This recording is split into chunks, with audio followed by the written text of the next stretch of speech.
Hello, hello. We are back live. Seeing some comments coming through. Let the fun begin. Let Whiskey it begin. Woven. Let it begin. Let it begin. Welcome, everyone. Welcome to another episode. Glenn's already saying we're from New York City, the home of the NBA champions. Finally. Oh my God. It That happened news. in my lifetime. Right. Yeah. Rory was telling me, like, you don't understand how feral New York is right now. And I thought, you know what I told him? I said, mate, I was in Liverpool when they won the Champions League and 750,000 people turned out. And he goes, yeah, mate, but New York is literally like riots right now. And I was like, oh my God. And then I looked at the news feed and I was like, oh my God, you guys are absolutely crazy. What the hell is going on? It's crazy. Whoa. What's crazy as well is that New York is rioting. I remember when the Chicago won it, there was riots in Chicago. When Paris won the Champions League the other day, when they robbed Arsenal, they were rioting there. Arsenal, we were the most behaved group, which is quite surprising. We had 1 million people on the street, and then there was hardly any incidents, which is shocking. You had 1 million people on the street. 1 million people. North London, Mate. people over London, like everyone just put their differences aside and just celebrated, and it was shocking. But congratulations, New York. Exactly, yeah. And again, we might be getting the wrong news here if it is like not actually writing. You guys are there, you know a lot more of the inside scoop, and you know, we're just literally seeing things on our social media feeds that are fed from you guys, and it's crazy. Big Al's with us. Let's go. That is really true, actually, because I remember when the London riots happened. I think it was 2012, and my dad was on holiday in Jamaica, and one of my good friends was in Mauritius, and he goes to me. They were watching the news and it was like, oh my God, London's burning. And I was like, no, it's not like that. Yeah. I'm taking probably one clip of many things and just showing it over and over again and thinking it's really bad. But actually, it was not bad at all. So we got Blacklight tuning in. One of my favorite people to talk to in the AI space now. Thank you so much, man. You're the best. As Glenn said, it's all AI rioting. Fake news. It's fake propaganda, guys. We're buying into it, you know, because we're abroad. We don't know. We're not on the streets. We don't actually see it. Like Andrew's saying with the London one. Yeah, I saw just craziness. You know, London's burning. Talk to my mates in London. How's it in London? It's all right, mate. It's not that bad as everyone's saying. You know, it's like, but we know that the clickbait gets more headlines and more clicks and more impressions, and this gives you more ads, and this is the continuous cycle of extremification of like headlines, right? Like it's on topic. As they say, the truth is irrelevant as the lie if the lie is more entertaining. Exactly, mate. Do you know what's really crazy, right? And this is slop. Don't get me wrong. This is genuinely slop. Like even the characters are some of the most sloppy characters that have gone viral in YouTube. But just talking on the segue of like recent news, and this weird this was posted today or yesterday, and it's about the recent AI news, and it's in a sort of sloppy style, but it's getting millions of impressions on X. Check this out. God damn, I love being gay and evil. How we doing? Feeling gay and evil today? Gay and evil. Can we get a little more gay and evil with it today? Hey buddy, what's wrong? Sam, I'm feeling gay, but I don't feel evil today. If you're not gay and evil, then get the fuck out!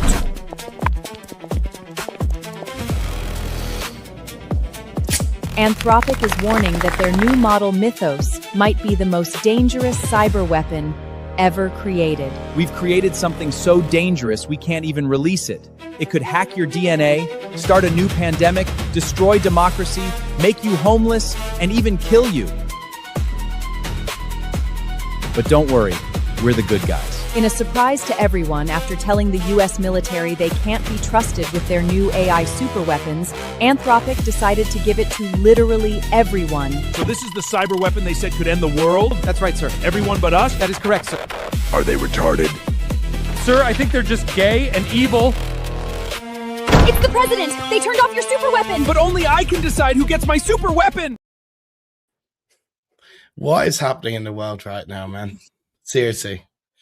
Like, you know, we had like so many World Cup deadlines. Paul is on holiday again. We got no producer on the show this week. He wasn't here last week. I was desperately trying to play with the Mythos, you know, Fable thing, which was only available for 5 days until the US government literally said no foreigners, even those within the USA borders, so UK people living in America, can no longer access this model. And then it turns out that Anthropic themselves pulled the plug on everyone, you know, saying that that's unfair and that USA should not have an advantage. So fair play to them on that. But like, what is going on? That a model is released, we get to taste the future, 5 days of it. You have to have been like able to use this for 5 days. Otherwise, you just never got access. And when is it ever coming back? Is it ever coming back? You know, like, it's crazy what's going on right now. I think this is just a sign of many things to come. And are we going to get to the point where we're going to be weaponizing AI from depending on where you're from? Because it's all right. Only America. This is the best model, but only the Americans can use it. Or this is the best model, but only Chinese people can use it. Or this is the best model, but this is what separation is about. And I think that this is a very dangerous path. Now, the flip side of that is then coming from the UK, then the UK government or the UK companies got to pull their finger out and do something. Because if this is the case, then you'll see England go from a first world nation to a second or third world nation very, very quickly.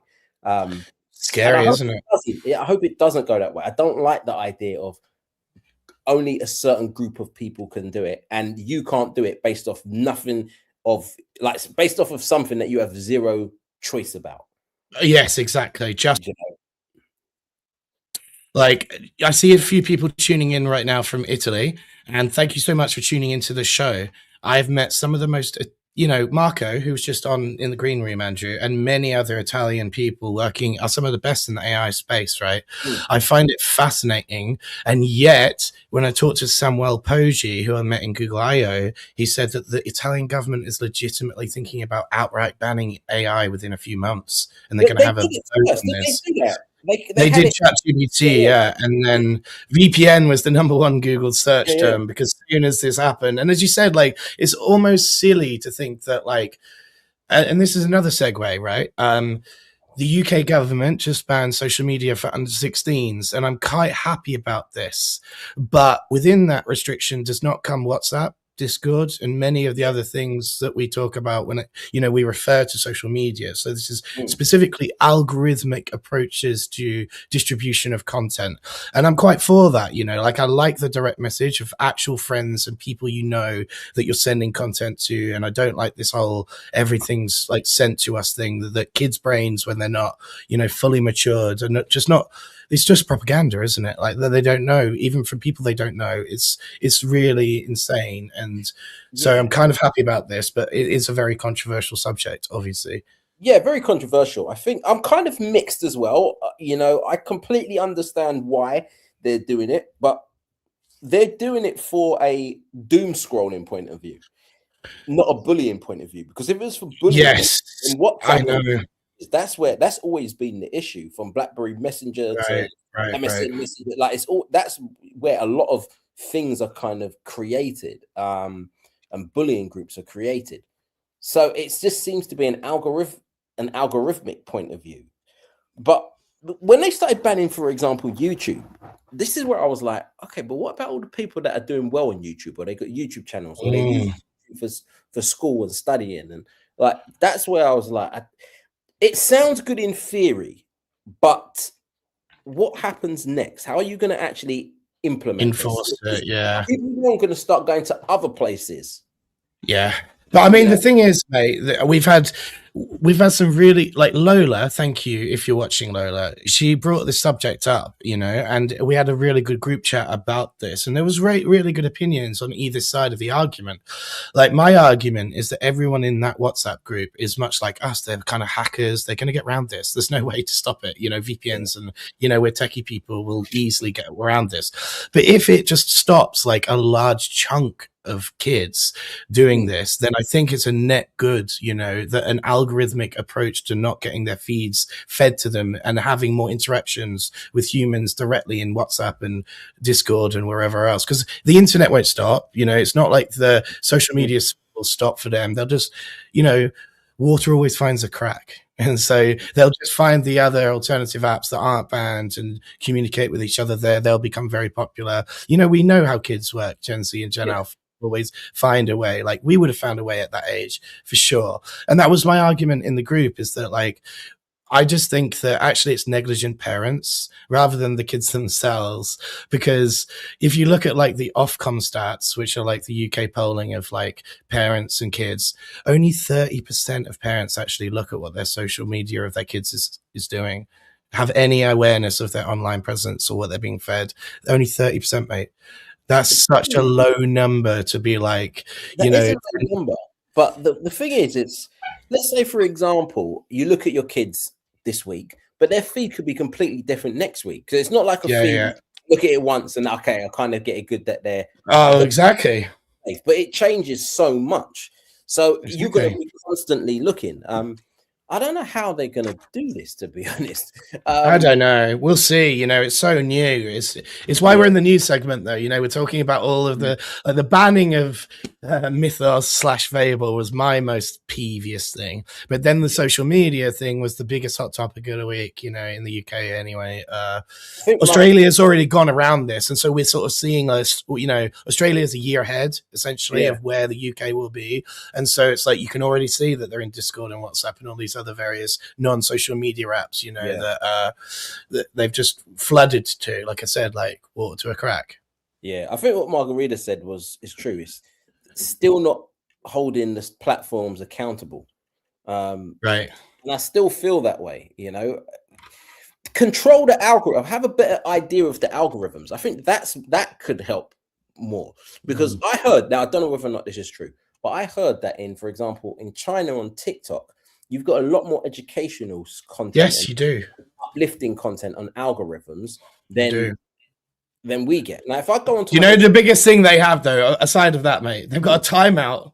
It will literally stop you watching their thing because they have like limits. If you're doom scrolling, it's like, no, it's funny because in our TikTok, you'll when you do this, because everyone's done it, let's be honest, you'll come across a video that said, you've just doom scrolled for this, just get out of the app, but it then lets you continue. Whereas theirs literally says, no, you've had enough today. We recognize the pattern of doom scrolling, and what's funny is they're doom scrolling through education. They're not doom scrolling through mindless brain rot for the most part. So it's like good stuff even is like too much if you're doom scrolling it. Like any doom scrolling is essentially a pattern of bad behavior that should be understood and alleviated. It's kind of insane. Better to do that because then you'd be a bit more selective of your time, and that's a life skill. But just banning it completely, like I said, kids are just going to work out how to get around it. Oh, they will. But again, I think if just a third of the kids don't, net good. 2/3 of them might get around it. So be it. They'll find alternative ways, but net good that this is going to stop at least some kids from being doom scrolling so that they can have a childhood, man. Just have a childhood. And then when you're past the age of 16, your brain's a bit more mature. I'd argue men don't actually fully develop until 25. Like literally. Do we actually ever fully develop? Well, no, as in like our brains stop, like at least, Again, it's like, it's all just numbers though, isn't it? It's like other people will be faster and there's no like number you can point as to like maturity. Like I was quite mature because I moved out of home really early, whereas other people, got more mature when later in life and stuff like that, so it's a lot. Anyway, we got a lot of hot topics coming straight out of the gate because it's a crazy news story. No videos to showcase in the news, really, because it's all just, stuff that's happening, like, on a global level. We're not even mentioning the World Cup, which has been insane. Like, mate. It's done too late for me, though, to be honest. I can watch the first game of just about. Then after that, I'm like, you know what? I'm just missing it because I can't stay up. I can't stay up till 2, 3, 5 o'clock in the morning. So, yeah. Mate, it's called tactical napping. I'm a master. I'm a master when it comes to this. I'm already practicing for the later rounds, but there's no England game past midnight, so we're all right. Yeah, exactly. That's the only good thing. I'm like, all right, cool. England's games are always they're on at decent time. What we got lucky. Before we get into the other side, here's something that I heard the other day, and everyone in the comments, let us know your thoughts on this. when it comes to working in the UK, I don't know other countries, but in the UK, if you get made redundant, so what will happen is your job role is redundant. So if I got made redundant, they can't say, right, Andrew, you've been made redundant, and then go hire Chris to do the exact same role as me. It's the job's been redundant, and then if they do hire Chris, it has to be some form of difference. Now, what China's done is they've said if AI replaces your job, which is what a lot of people are worried about, it's the same as being made redundant. So it's saying that there has to be a reason. Like, they can't just let AI just replace it. There has to be a reason, and you get compensated as well. And I thought that was quite an interesting way to look at it. Well, it's an alternative to a tax, which is the other thing that's been, like given some merit. We had an idea about carbon tax. If you have a lot of carbon output, then obviously you'll be taxed for that, and then you have to pay back to the environmental causes. Then there was an AI tax where it's like, if you're replacing your staff, then as a company, you can't just be way more profitable now on an AI system. You have to pay a tax, which is going to be a large amount of that profitability back to the system so that others...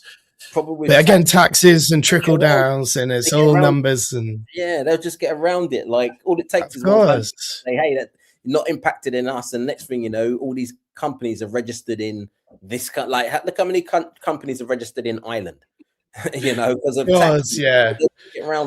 They get around it. Do you know this crazy story about Ireland is that they are like, as you say, like the Apple and everything headquarters. And like, there was a 1 to 2% shift that was meant that the whole of the headquarters were going to look elsewhere, just because of because there's so many $1 billion, these brands, that this 1 to 2% is like, the GDP of a country.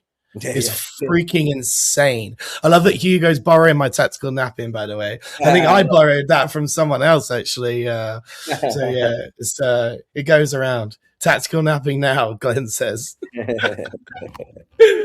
By the way, the ice cream van might come, and we talked about making a graphic for this. Last week it didn't come, and it was the warmest day of the week, right? The next day it was raining all day. Straight away, he's hilarious, that guy.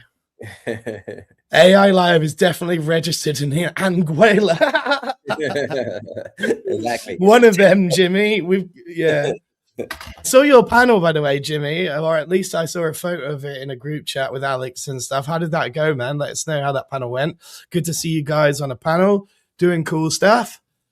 Marco said it's easy to point out the errors of these companies, Anthropic, etc., but so often, we tend to forget about how much they're empowering us. Yeah.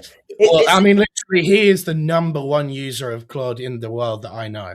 So it's literally, he's taught me everything I know about Claude in the last few weeks that I thought I knew that I don't actually know. So, I mean, he always we go back and forth in WhatsApp talking about, like, I say that AI is very linear right now and it's intelligence. It's not really general, and we undersell how general human beings are. It's insane. Like, when I was a weird segue, right?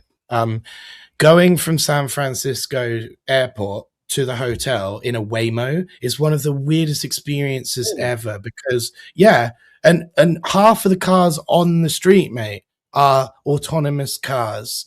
Wow. It's insane. And this experience, though, of being in a Waymo where, like, it's pulling up to junctions and doing these things, and it's seeing cyclists and making adjustments, and you're seeing it in real time, you forget just how, like, crazy we are as humans, that we don't have more accidents as car drivers.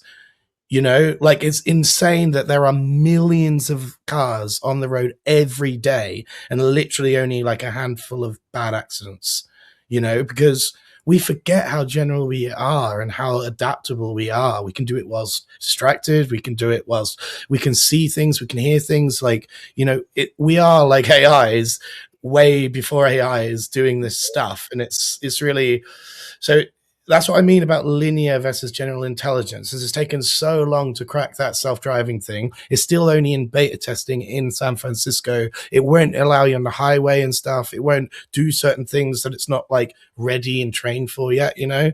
And we forget just how good we are at doing all that stuff just so easily, so adaptable. We're insane as human beings, how adaptable we are. Exactly. As Glenn said, a tactical driving now. Tactical napping and driving in a Tesla autonomously.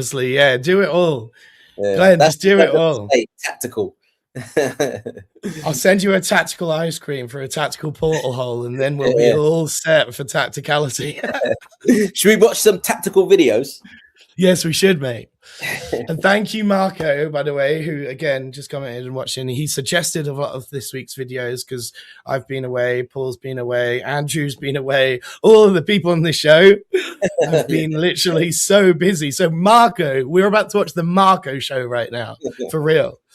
I saw some of these. You suggested some of them too, Andrew, like the Hal Whatmouth one. We've had him on the show previously, remember Hal? He won the Curious Refuge competition, and then we showcased him, and he was very thankful. This was years ago.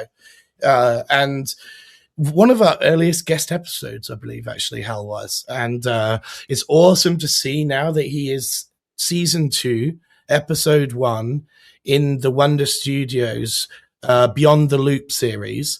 And it's a 30-minute piece. So what we're going to do is we're going to probably watch one of my favorite 5-minute chunks.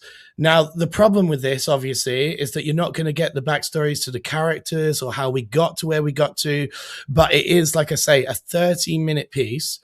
So obviously, we'll give the links and everything to watch the full YouTube stuff. It's available on Wonder right now. If you just search Wonder, Hal Whatmouth, Beyond the Loop, Season 2, Episode 1, you'll find it.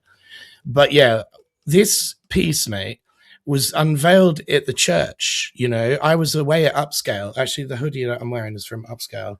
And I was invited down by Justin Hackney to the church because they basically converted a church in London into their new office and did like a film premiere for this thing.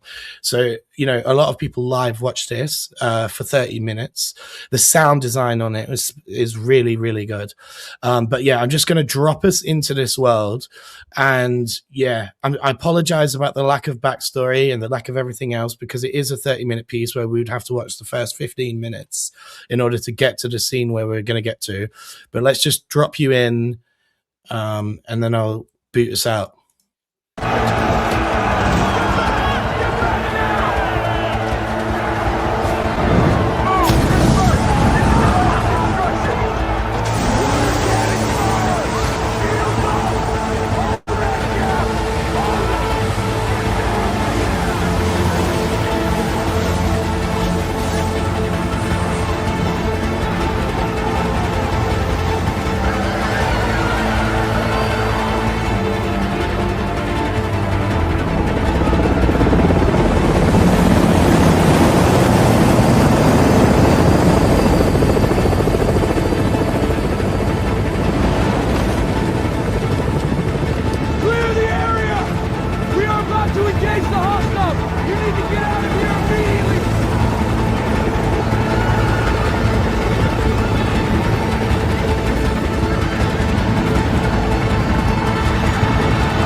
Prepare for contact!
We come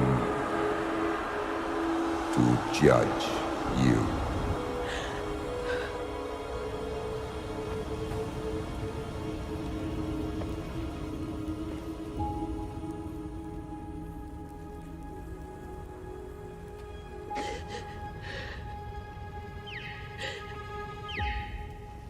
A chance to survive is granted. We summon this planet's strongest and fastest. Your chosen contenders will fight against our own to the death.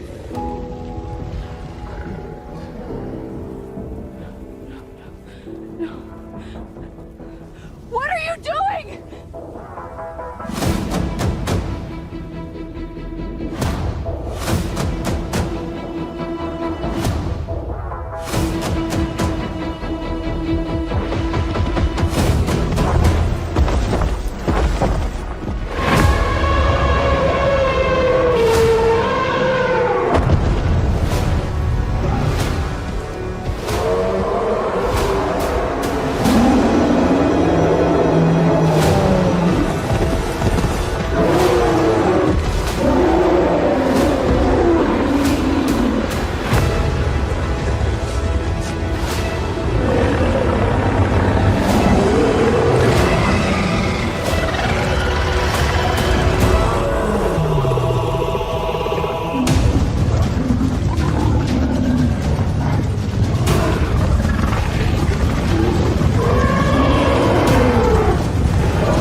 I didn't unmute us. I forgot to unmute us again. God damn it. I need to remember to unmute us when I'm doing this. Sorry. Yeah, so I'm just pausing it right there because this is obviously a massive piece that we can pause and all of that. Just have a bit of a reaction. Like Jimmy's given us the inside scoop that there's about 20 people with EPs, etc. So it is a small team, but it is a team. Hal Watmuth was the lead, for this, and he was the one that was on the show previously. But yeah, a lot more involved in the whole thing. And like I said, we just dropped into the world here. Didn't really give you the backstory of how they got here or why they're fighting animal on animal. I kind of, I don't want to give too much away. I want you to go watch the full thing on Wonder's YouTube stream. So go check it out over on Wonder. But yeah, insane, right? This is where we're at, mate. We're in June of 2026, and this is the type of stuff you can premiere at the open of your church for 30 minutes with sound design, with it looking like this. Isn't it crazy? Yeah. Do you know what it reminded me of? That scene reminded me of one of my favorite scenes in film, which is in Endgame when Captain America has to go fight this whole army by himself, and then all of a sudden he looks around, and then Sam comes flying out of the sky, and then he looks, and then Black Panther and then Spider-Man and all of those. So it's like is it the tiger or the cheetah came up first and then looked behind and the elephant and then he's backed up with his team. It reminded me of that scene. I love the way he done that. He must have done that from Endgame because it was very similar. Really well, I'd imagine there's many references, of all of the stuff about inspirations and stuff. And Jimmy's saying it's a bit intimidating because this is the first of 6. This is episode 1 of the 6. We also know Henry is going to be one of the other 6, and I think Cavan the Kid is another one of the 6. Wow. So a real all-star lineup for this this season on Beyond the Loop. It's inspiring, honestly. It's inspiring. Like Artlist just launched a TV as well. They have Artlist.tv and many others are getting into this idea that publishing, and we've been saying all along, this is what this show has always been. Like we're just giving a platform of publishing to watch cool stuff in advertising, short film, music videos, whatever we find cool that's submitted to us by our community, and whatever else we find cool on the internet. That's pretty much it, So David's asking, where can we find all of this? Yeah, so go and subscribe to our newsletter on Luma. So luma.com/Seedily, and you'll find a newsletter there that will be sent to you with all of the links. But if you're tuning in through YouTube, which the majority of you are clearly through the comments, you just literally type in, Beyond the Loop season 2, episode 1, Wonder Studio, and then you'll find it. And this is Hal Watmer's piece. But yeah, it's awesome. You showed me the behind the scenes, mate. So let's watch that straight away, right? I think they did a bit of a CapCut behind the scenes things for this. So I hope this is the video. I didn't rename it in time. Let's see.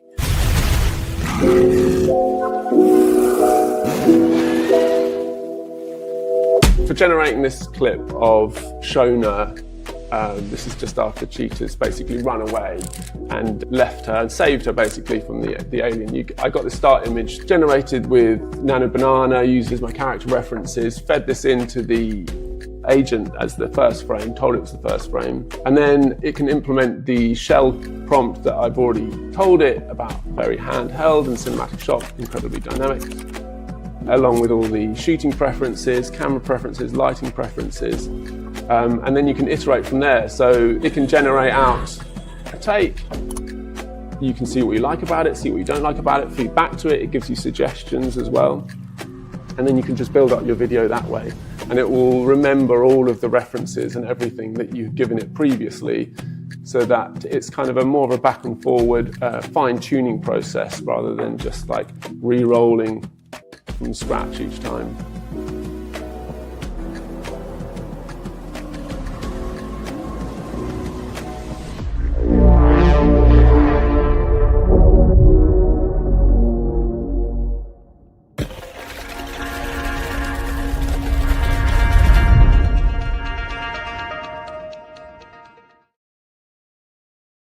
Nice title slides. This looks good, doesn't it? It just looks good overall. Like even the BTS and stuff with CapCut involved, it just looks good, and it's good to see this level of stuff.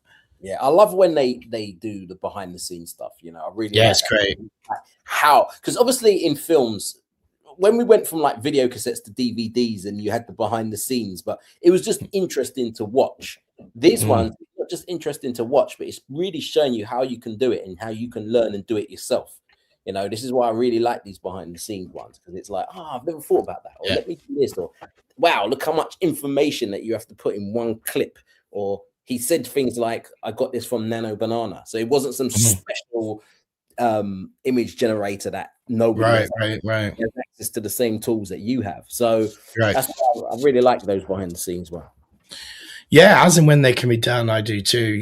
I don't know that everyone wants to give away their process exactly, but those that are willing, it's great. But the funnier one is, remember Laszlo when he did that fake behind the scenes AI, and it's like, how the AI, directors like with the cameras and stuff. Again, You can just do many alternative PTSs if you don't want to show workflows and stuff like that. There's so much to offer. Right, next one we're going to watch. This one is called The Butcher's Brain. I'm not going to tell you anything more about this. Again, Marco chose this one, and I haven't even watched it fully through, so I can't even tell you, even if you wanted me to, mate. But let's just do this one, and this one will be the first one where I attempt in the background to put a poll up. So anyone that's unfamiliar with the show, the format of the show, generally speaking, when we watch creative pieces, you'll have a 1, 2, or 3. So 1 is you love this, 2 is you think it's okay, and 3 is it's not for you, basically.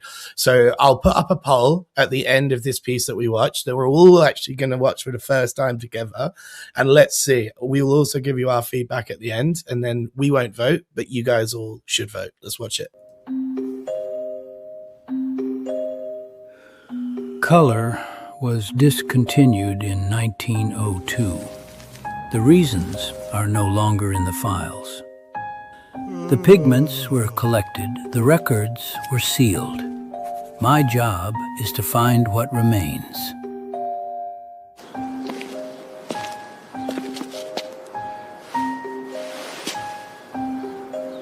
Show it to me.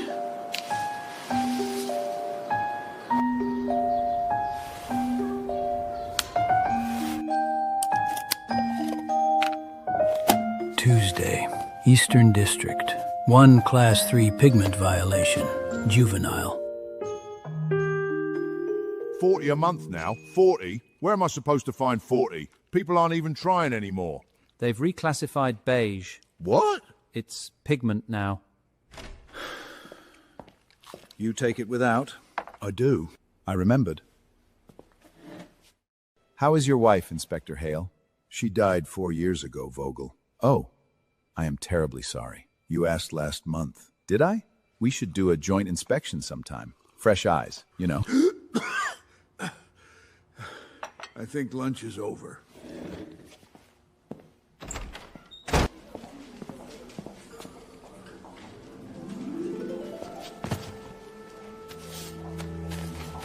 In 31 years, no one had ever sent me an address. Violations are found. They are not offered. I told myself it was routine. The stairs went down further than they should have. The air changed, cooler, something growing. I had stood at 1,000 doors. I waited at this one.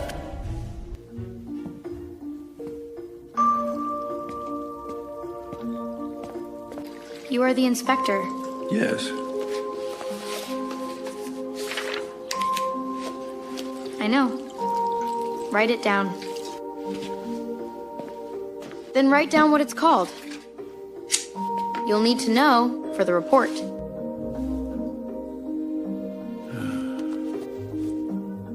I had spent my life removing color from the world. I never asked why it frightened people to lose it. Then I looked at her, and I could not remember the color of her eyes. That was the night it started coming back. Not all at once. A thread, a crack of light, the smallest things.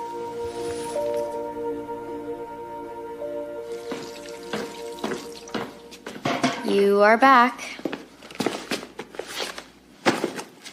What do you call this one? Saffron. And this? Carmine. Cobalt. And this? Magenta. And this? Blush. And this? Snow.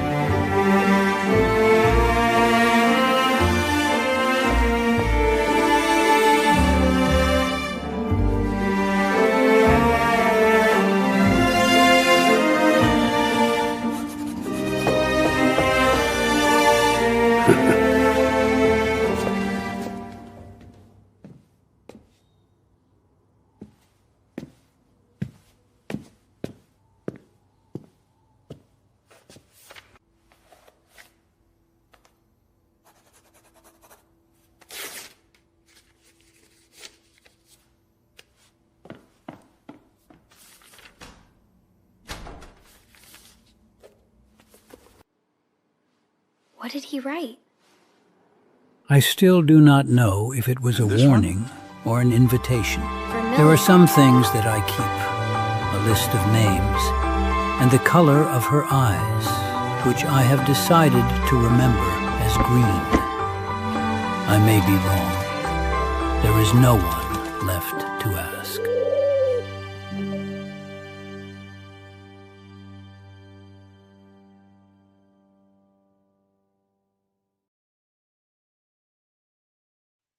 Right, so we got some really fast titles there. Sea Dance 2, Storybook Studios. The poll is now live, guys. Vote 1, 2, or 3. What did you think of that particular piece? My instant thoughts were, I love the use of color. Yeah. I really liked the overall theme.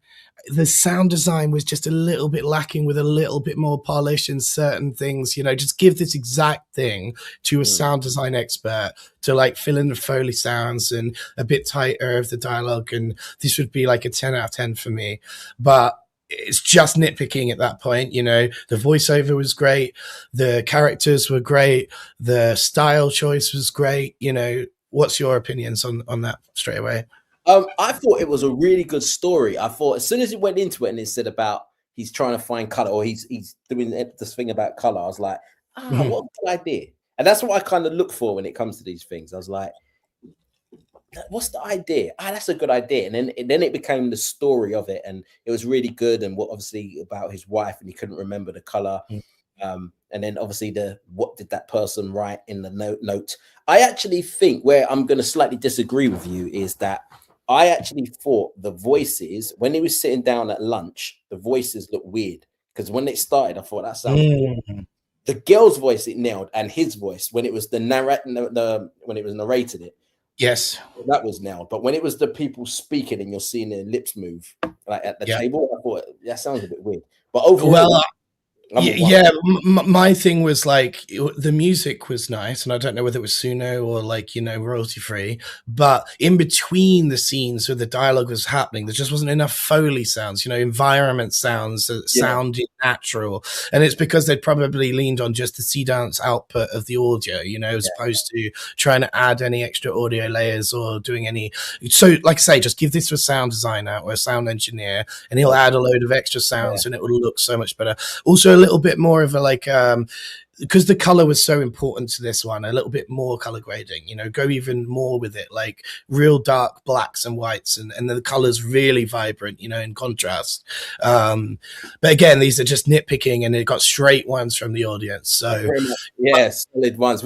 Usually there might be a really good one and there'll be a couple of twos in there, but this one solid all the way up. Straight ones. Like I told you, 9 out of 10 for me. If there's just little improvements, 10 out of 10. But this gets it in the 1 category. I was thinking about this. If you like, you know, the reason it's a 2 is if it's a 6 or below, and the reasons it's not for you is if it's a like 4 or 3 out of 10. You know, like that's where you should think about this. And always contextually, you know, this is something that's made as to the story they want. It's not client work as to specifications with an audience and a call to action and all of that other, you know, stuff that's important when it's an advertising piece, as opposed to when it's a story about whatever you want, man.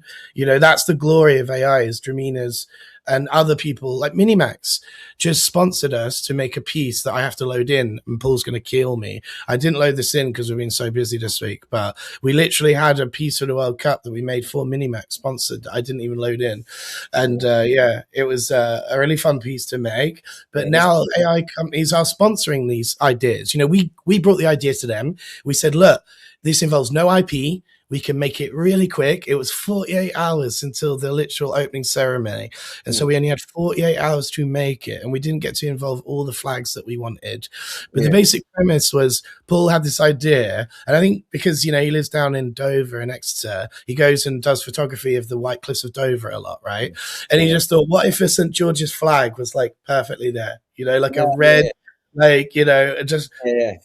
Because we saw all these like viral send-offs, didn't we, from the teams about like, did you see the Norwegian one where they're all Vikings and like, you know, all of this? So the England one could have been like the White Cliffs of Dover with the big St. George's cross. And we thought, wait, why don't we just make all the environments of all of the nations competing and then find various things? And then Mexico has like an eagle in the middle, you know, and it has like green and red. And we were like, how do we make environments that work with green and red and an eagle in the middle? And that's where it all started, really. And then we were like, okay, well, we have to do the host nations. So it's Mexico, USA, Canada. And then we're going to zoom around the rest of the nations that we have time for, which was Scotland, England, Spain, and a few others. And that's how we built the piece. But yeah, 48 hours to turn it around, man. Nice. Can we see it? Yes, I'll load something else up first though, because I need to go and download it. The last one. What was that one called again? What was that one? The one with the color. Let me find out. The Butcher's Brain. The Butcher's Brain. Yes, and I'll get, like I said, sign up to Luma, and you'll get all of the links to find out the rest of that, like as to where it is. Let me kill this poll.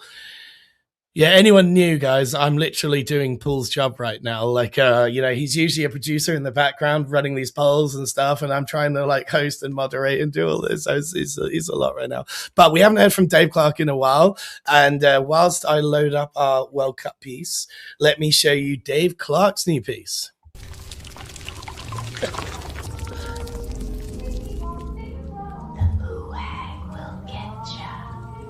Well, I'll be. These things are everywhere.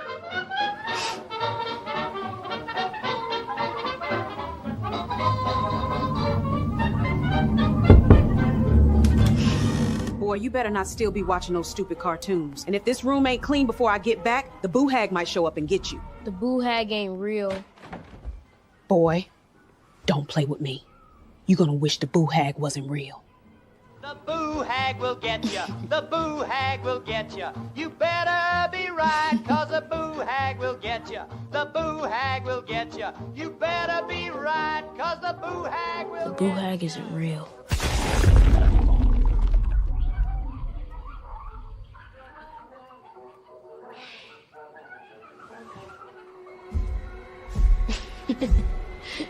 The boo hag will get you. The boo hag will get you. You better be right, cause the boo hag will get you.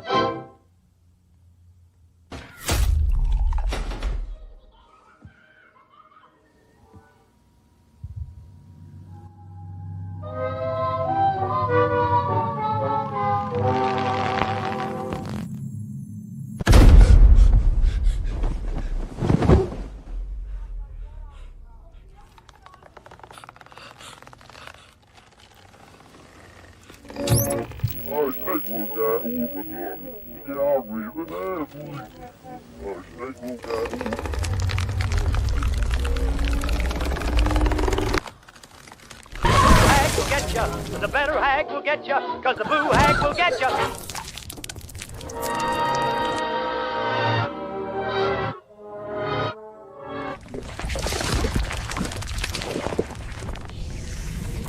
The boo hag will get you. The boo hag will get you. You better be right, cause the boo hag will get you. You better be right, cause the boo hag will get you. The boo hag will get you. Mate, I'm so glad that we watched this piece right after that last piece, because that's exactly the sort of in-between sounds I was talking about. You know, the in-between creepy noises where it's like you're not taken out of the immersion because the sound design carries you through. You know, literally the audio is the thing that connects the visuals together scene-wise. So it's like, it's so, especially with creepy stuff. And I'm not even a biggest fan of that, you know, like as a genre, I don't personally watch horror and stuff like that. Dave does so many genres, though, doesn't he? We've seen action, we've seen romance, we've seen love stories, we've seen everything. You know, he's so prolific. What I've seen a lot, though, is I bet he made it for his son too. Oh my god, for sure. You know, this is another thing about Dave. He literally just makes stuff for his son. His son, it's like, Dad, can you tell us a story? Yeah, 1 second. Give me a couple of hours, and then he'll make a whole video. I've noticed there's a lot of horror stuff that's coming out. Like we've gone through obviously the cartoon stage, and there's obviously a lot of animation as well. Now there seems to be a lot of horror, or a lot of what's that film? Is it what was it? Cloverfield. And films like that, you got those really huge creatures, like the one that we showed for the Wonder Studio. So there's a lot of those type of films that's coming out at the moment. Yeah. Well, there's an audience for it, you know. It's a niche like sports, mate, or like driving or whatever. You know, there's a hardcore audience where if you get a subscriber there in the horror thing, they'll come back in again. Lots of our AI community WhatsApp group people are in that genre, you know. They do like gory stuff, and it's not for me, but I appreciate the art, you know. I'm like, oh, wow, you're really pushing the boundaries of the art. And even though it's not like my thing that I consume in my algorithm, but it's like something that when I send it, I open it. I'm like, wow, they're really pushing the boundaries in this genre, you know? It's really, really cool to see. Anyway, I've got our piece loaded up. Hopefully this is the 4K version. It's very short. It's literally only 40 seconds. So let's go.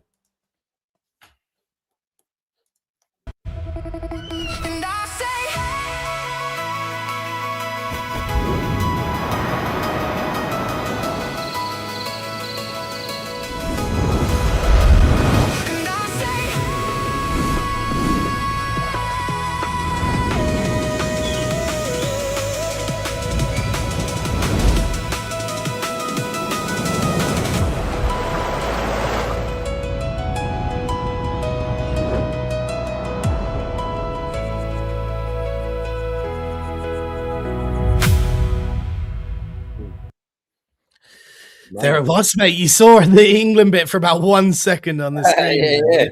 You know, we had like a 2-minute slower version, but we realized the speed ramping really brings something to the dynamic, you know, and, you know, thinking like a hawk, you start with like a hawk and it's like flying like a hawk really fast, like, or like a drone shot, you know, like, but yeah, that was the idea. We had all these environments like Argentina, you can see the flag, you know, when it's revealed, and you're sort of zooming up into the point where you see the flag revealed. I think that's the thing that's what makes it work is the fact that you're looking at like, all right, that's Canada, that's Argentina. Right. That like you're kind of thinking what country is coming next. I like the bit when you went from Scotland to England because it was they're obviously right. Like obviously Scotland's on top of England, so you could zoom down to it and stuff like that. So yeah, I like that. So where is that going to go? That was already published and it was sponsored by Minimax. We used their hub. I'm asking, Jimmy's asking the question here. Minimax's hub is like a desktop download interface, but they have everything there. You know, Seedance, Kling, they've got all the models to use. It's not just restricted to Minimax's video models. So yeah, we released some screenshots. If you go to Minimax on X, you'll see some of the screenshots of the workflows because they posted this from their official account and a bit of the workflow. Although we made you a BTS video, if it's popular enough, you know, that's the idea, you know, with all of these things is put a piece out there. If people really like it, we can explain a bit more of the workflow and stuff like that. We're not going to give it all away, obviously, because we have stuff that we do that we don't want everyone knowing, but like at least like an overview of how to do this type of thing. You know, but yeah, it was really, really fun to make this. I made the music, by the way. And a quick aside, right? A guy I speak to who is very, very cool from Ely, the place that I'm from, him and his business partner, his name is Aaron, right? Him and his business partner were actually involved in this official World Cup song with David Guetta. Oh, really? Oh, wow. 1.5 billion impressions worldwide, because as you know, the World Cup is the biggest tournament ever organized by human beings. You know, people think the Super Bowl's big, but bro, 1.5 billion people tuned into the opening ceremonies of the league. You know, so World Cup is on another level. And that song that he, you know, congrats for being the official FIFA song in this opening ceremonies. I remixed it into drum and bass, and that's what the underlying current of this thing is. But worth going to listen to the original song. What did he do? What did he help produce the song? And did he? Yes, his co-founder was actually one of the people with David Guetta producing the song. He showed me I'll show you in WhatsApp, right?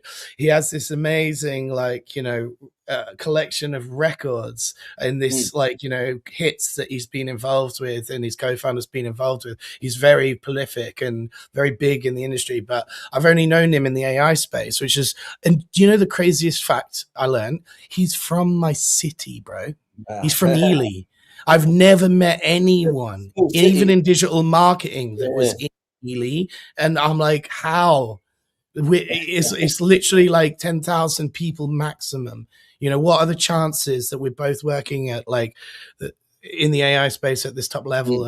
It's crazy from the same city. It's really bizarre. Anyway, yeah, that was it. We got to move on because we've got so much to showcase this week because Marco's been a legend and actually filled us in with all this stuff.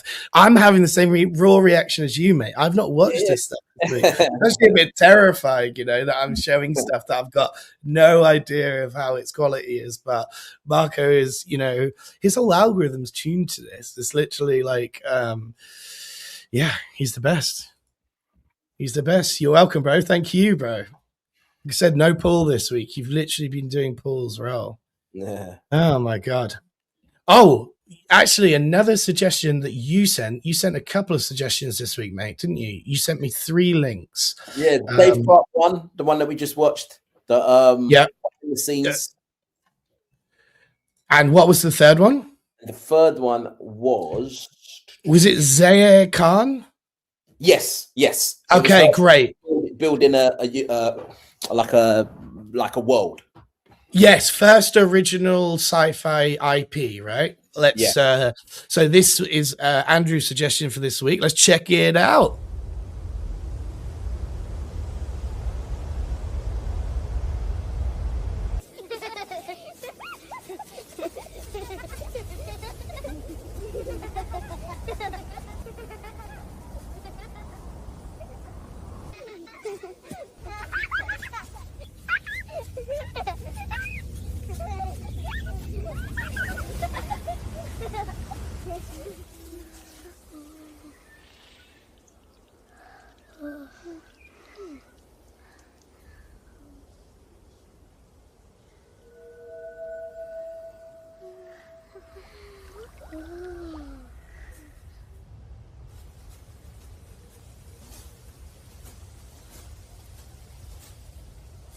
Careful. You arrive before your thoughts do. Does it hurt? No. What does it feel like? Like the world remembering you.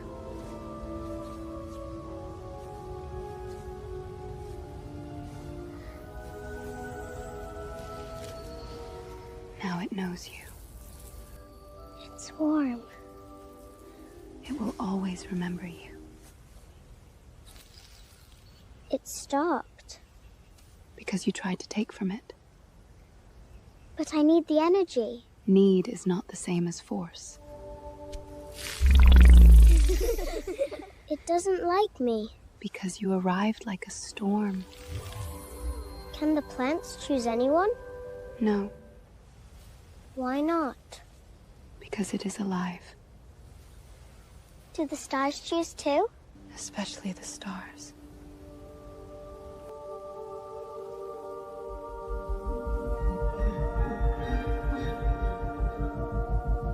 Too long. Children, stand up. What is that? Don't look at it. Stay together. Move. I can't see. Keep moving.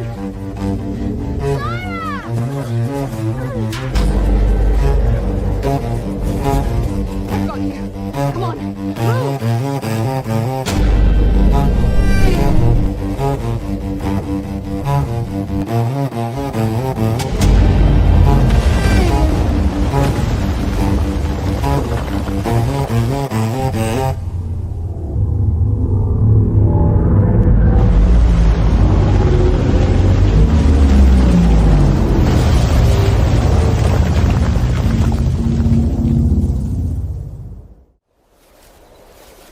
I'm building an entire planet in a faraway galaxy for my next film project.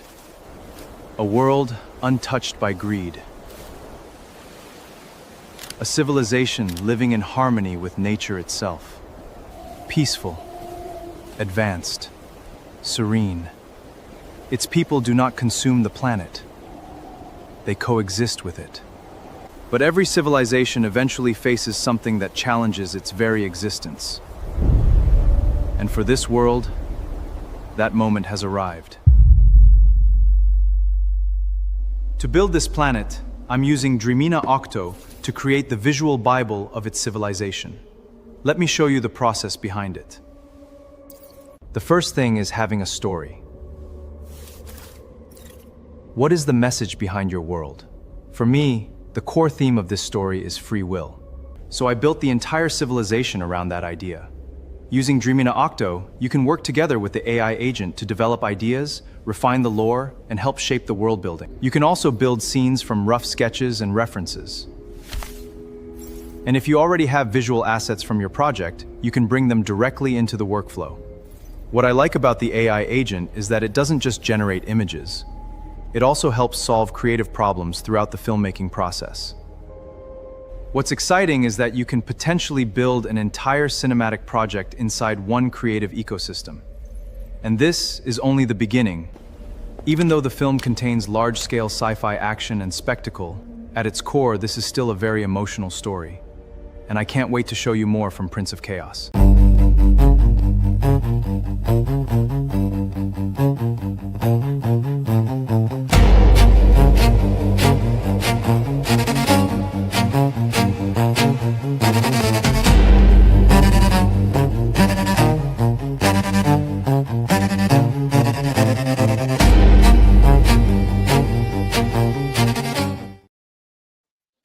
My God, mate, that was everything. It was a thing, then it was a BTS, then it was a workflow, all bootstrapped into one 5-minute video. Yeah, that was a lot. Yeah, I thought what I liked about that was one, that they're building the world. So the way now. So imagine in 6 months' time, if we saw another video, we'll be like, oh, okay, I remember seeing this one before. It's quite unique the way they created the individuals. They like you could tell this person was white, this person was black, and then they probably put a blue face, like a bluish face over them because of the features. So you could tell that they're building up the world, which I thought was pretty cool. And then obviously the behind the scenes and what they're doing. So I kind of like the way that really caught my eye. That one did. Votes are coming in. If you are just listening, vote now, 1, 2, or 3 on what you thought about that piece. 1, I loved it. 2, it was okay. 3, not for me. Oh my God. Again, like I say, I'm just trying to get my mind around all of it. 3 things mashed into one video. I'm going to judge the first bit as I loved it. You know, the world they built.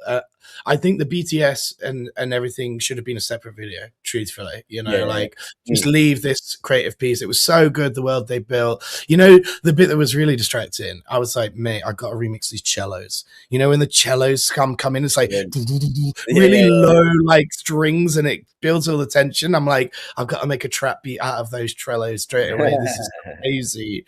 But yeah, like that's, I was just like, whoa, that was really intense and impactful, those musical elements that they added.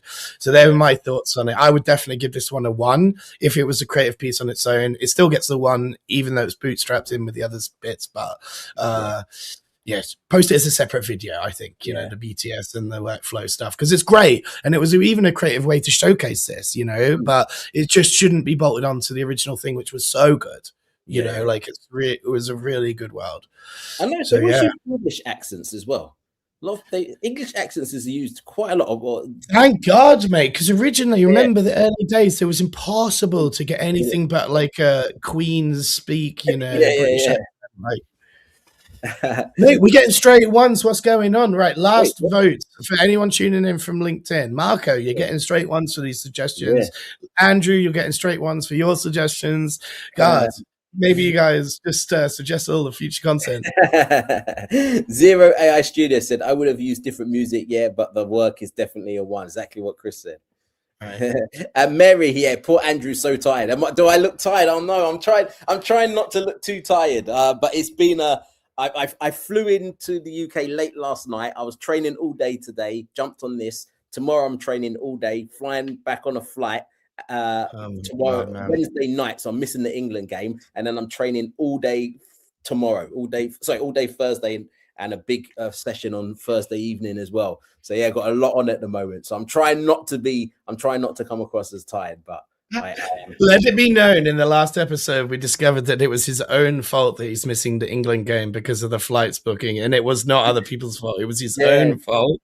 I forgot to put the World Cup to my diary, so when I'm booking flights or travel. I'm like, yeah, I can go then. And then I realized I'm missing the England game. And there's nothing I can do about it because England starts at 8 o'clock and my flight leaves at 8 o'clock. And it's a 2.5 hour flight. So it's literally the game. So can you buy Wi-Fi on board? I wouldn't even no, probably not because it's like Ryanair, so it's just cheap flight. Oh no, yeah. I wouldn't because it would be so expensive just to watch the game. Yeah, right. I want to watch the game, but I'm not gonna, I'm not gonna spend 80 quid for it. So it's not worth it. Well, I won't be sending you spoilers, but yeah, come on, England. No, please do. Yeah, please do. Let us know. Oh, you want spoilers? Yeah. So when I land, because I'm not going to go home and watch the highlights because it'd be too late. Yeah. So I just want to know who won anyway. So please drop me a message. Well, I tried to buy Wi-Fi on the San Francisco flight, right? And it doesn't work really. It only lets you receive WhatsApp text and stuff and like small pictures, but you can't really watch like buffering video and stuff. So I could definitely give you in the text. So you'll get it in the sky, when we score and stuff. Come on, England. Yeah. Damien said, where is the Stonewall background? I'm at my mum's house at the moment. So we just got a basic green background here.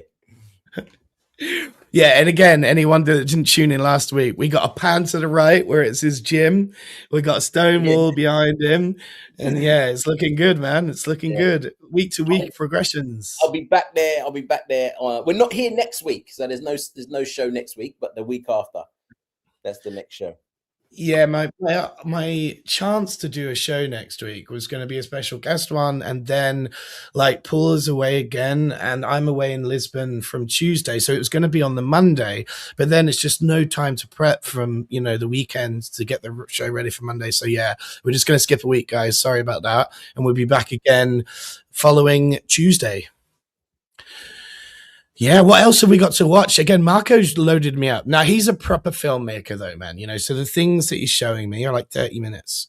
So we're going to watch like 5-minute clips again, and I'm going to drop us into some more worlds here, because it turns out that when you make a 30-minute piece, the first 5 minutes, not that like impactful or exciting. It's more introducing the world that you're going to go long form storytell about, So he told me to start this one at precisely 13 minutes and 3 seconds in. So that's where we're going to literally drop into this world. Again, Marco, you're the freaking best for doing this, man, and we really appreciate you. So we're going to drop into this world exactly where he told us to, and let's check it out. All right. I'll go check it out.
Hold it. Stay right there.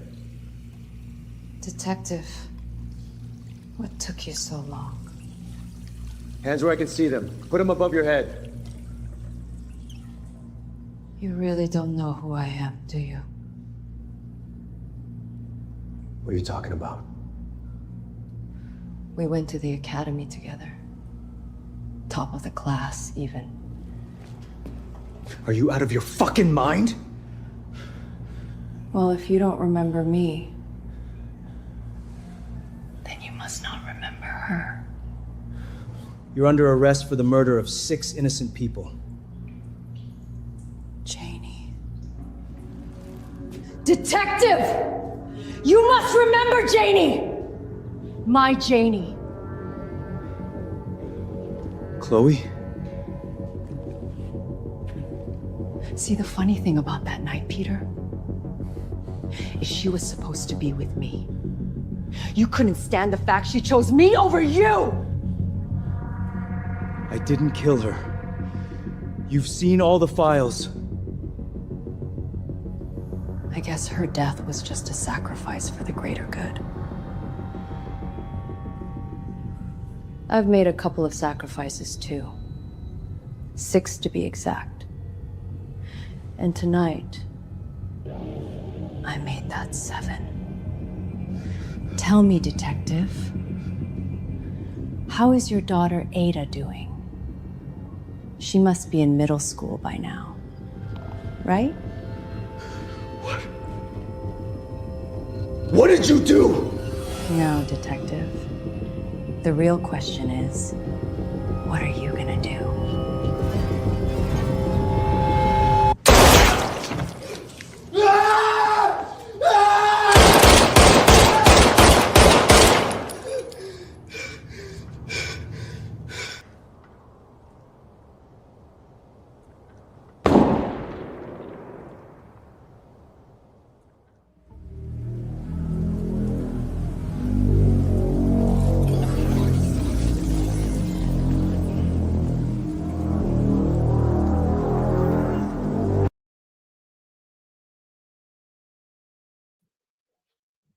Right, this feels like a good place to pause and bring us back in. I unmuted us this time, although there's some guy chopping wood in the background, so if you hear that on my mic, it's annoying. But yes, if you don't know, that is him starring in his own films.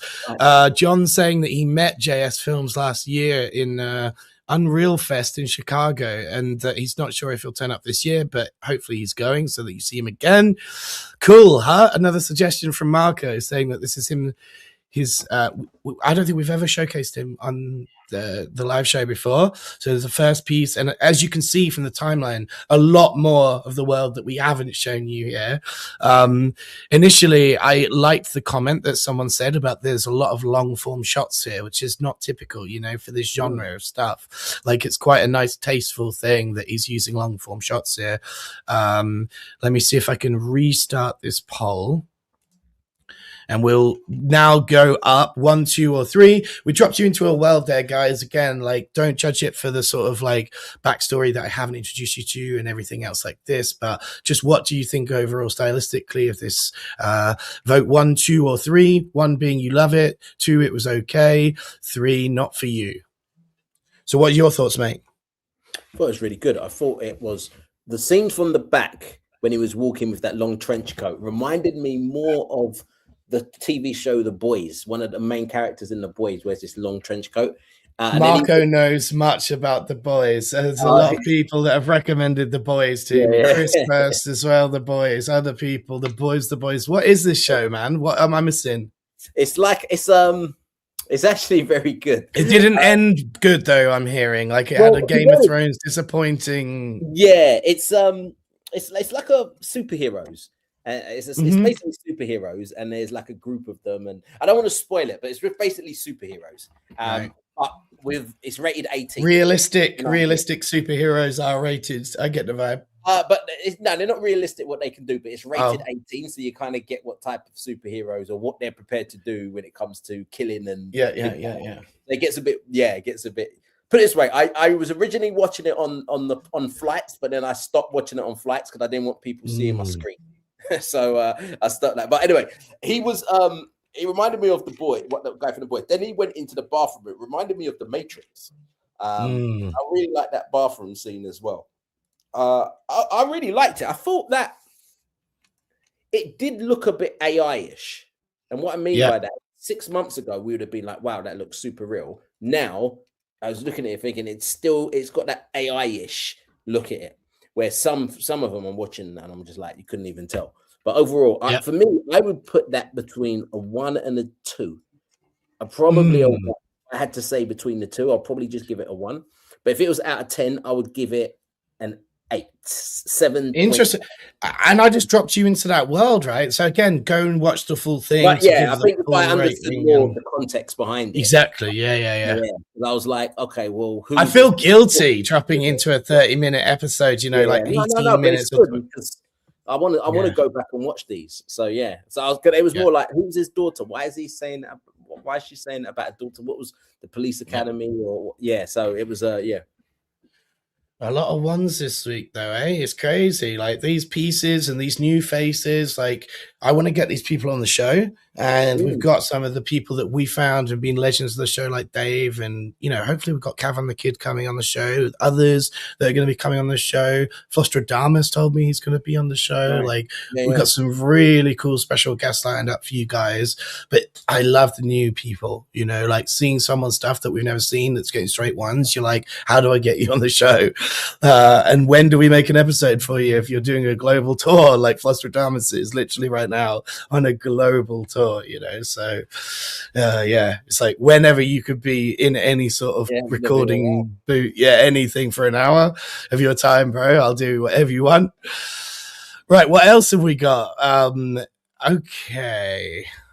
This one, I really like the look of stylistically. Again, I've got no idea what we're about to watch, and it is quite a long piece. So it may be that I pause at a certain section, and then we even have a vote on whether we want to continue watching the next 5 minutes. What do you think about that? Like, if we're 5 minutes into something and we pause, come back on stage, give a bit of a review of that section, and then vote on whether we should keep watching it and stuff. Again, I don't want to insult anyone. We only have a 2-hour live show, and the pieces being submitted, man, they're 30 minutes. Everyone's making like crazy long stuff. Or 3 episodes and talks. That's it. Or 3 clips and talking. Exactly. It's wild. And we want to share a plethora of stuff. So yeah, I'm not even. So this one is called An Artist. That's all of the name of the short film. Me and Marco were scratching our heads like, what's this one called? I think they just called it in the caption, An Artist. So again, I'm not going to give it any other introductions. Let's check it out.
Any chance I get my paper before I move to Mars? I've got a job meeting today.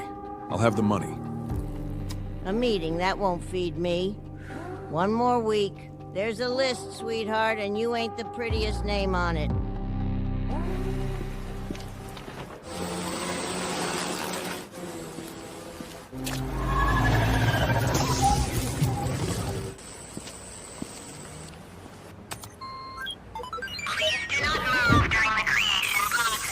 Boss, you can't go down there seeing things as they are. Leave me alone. I don't need your slop. There.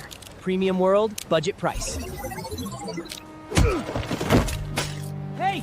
You can't do that, asshole! I make my living with this junk! Hey! I'm talking to you!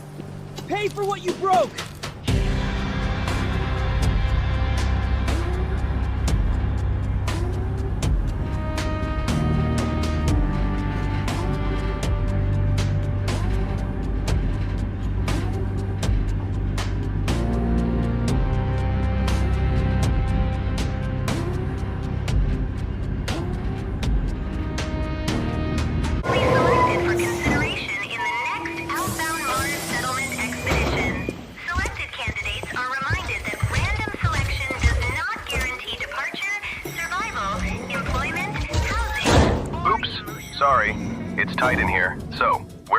That's my business.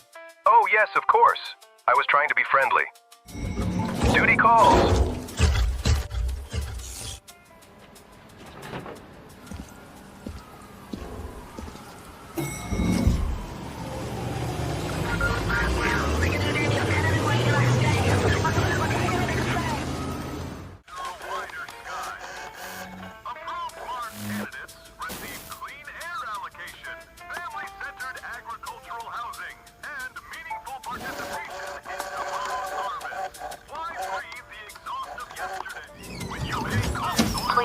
Take a ticket and have a seat in the waiting area. Since then, over 100,000 people have made the journey to Mars, seeking a better life and a new begin. Next.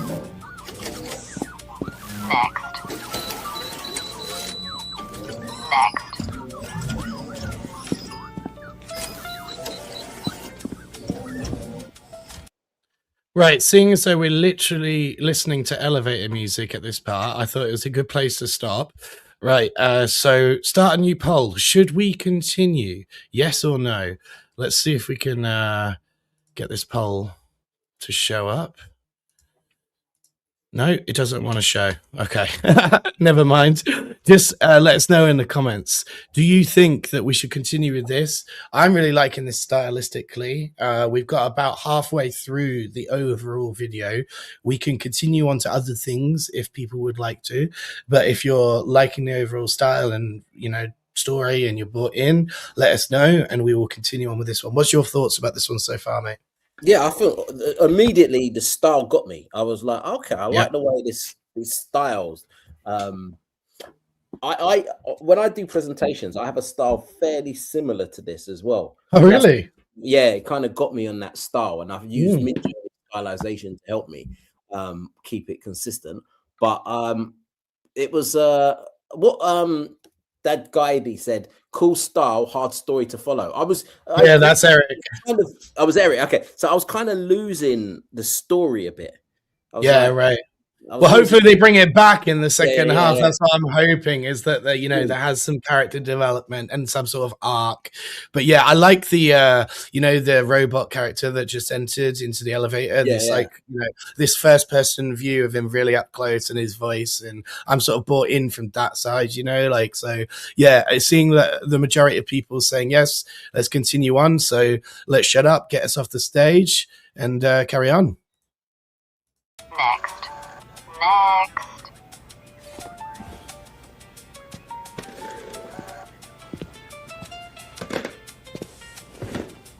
What brings you here today? Where's Marlene? The woman who worked here. She no longer works here. Please answer the question. What brings you here today? I'm looking for work. What are your skills? What can you do? I was a tattoo artist. I can draw. I write too. I could teach art. I know that.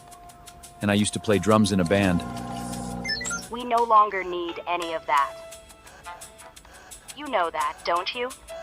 Art, poetry, and music are now fully automated for optimal productivity. However, good news, we have a special reintegration program for artists and other creative profiles. A special shuttle leads for Mars. Musicians, painters, poets, and writers are being set to form a peaceful community of joyful fellows. I'm not interested. I don't want to leave. I just want to make a living here. That's all I'm asking. This opportunity will not present itself twice. The shuttle leaves tomorrow at dawn. Do not think too much. There, you may sing with the muses. Next.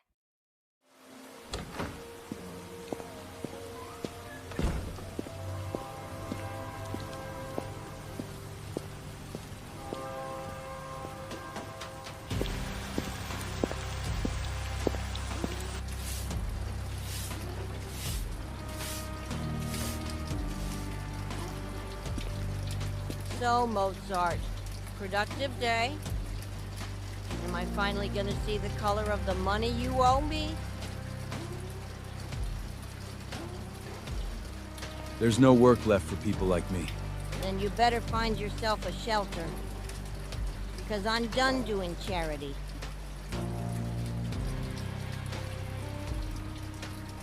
I've got a one-way ticket to Mars.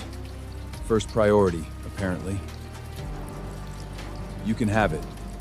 It clears the debt, and I stay here. Mars. Don't screw with me. For real?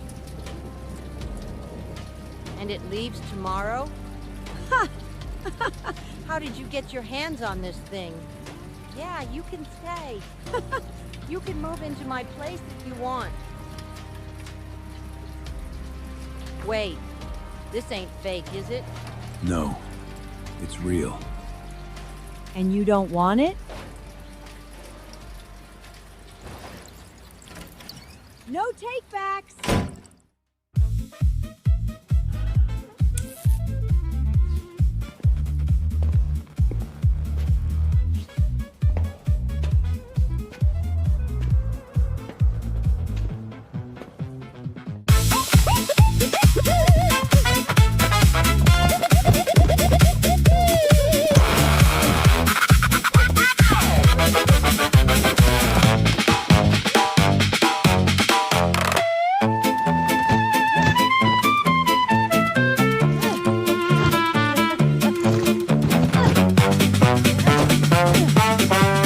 To the Mars embarkation station. Welcome aboard, valued colonist. Congratulations on the beginning of your new life. Please fasten your seatbelts and keep your arms and legs inside the cabin at all times during the flight. Engines ready. Launch countdown. 3, 2, 1. Liftoff. Batch 472 processed.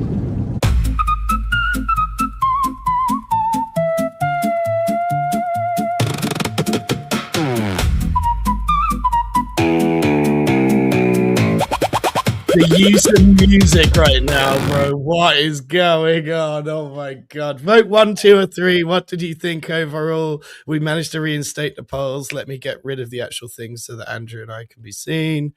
Oh my god. Yet genius. Yet I was literally thinking to myself when they were all jumping in the thing. I was like, I wonder if, because it's like everyone's going to Mars. I started thinking it's like they're going to their death. Yes. And then when they jumped, and they obviously straight into the lava volcano. Like, yeah. And it was like depressing, like little things like, oh, you work in the creative industry. Oh, there's no jobs for you left. It was like depressing like that, but it was genius as well. Very dark.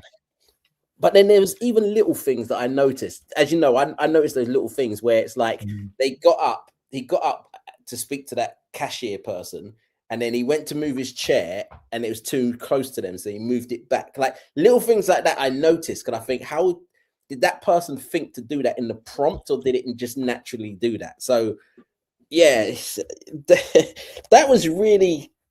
What do you think? Mate, we're getting straight ones again, and the voting is crazy. Like what's impressive, right, is that all these stories, all these worlds are so different from one another, and that couldn't have been a different wrench that we threw in. You know, like it reminded me a bit of Neurovis's world. You know, that he built with his robots, and again, I'm just seeing like it's just fascinating. You know, there's so much like stuff being built right now where it's like, whoa, that's truly watchable. Everyone wants to continue this. We're brought in. It had a twist. It had an arc. It had the character development. It had everything you want to finish that piece. Like, yeah, they go straight into the lava, cut to black. You know, it's almost like Sopranos. Like, you know, it's like a Simon Mayer twist or whatever in the advertising space, as we say. You're trying to pull, but you know, in that context, you're pulling off in like a minute. Whereas there, you know, you're trying to do it over a long story arc. But yeah, I made a note of this. We no longer need any of that when they're talking about poetry, music, art, film, all of it, you know.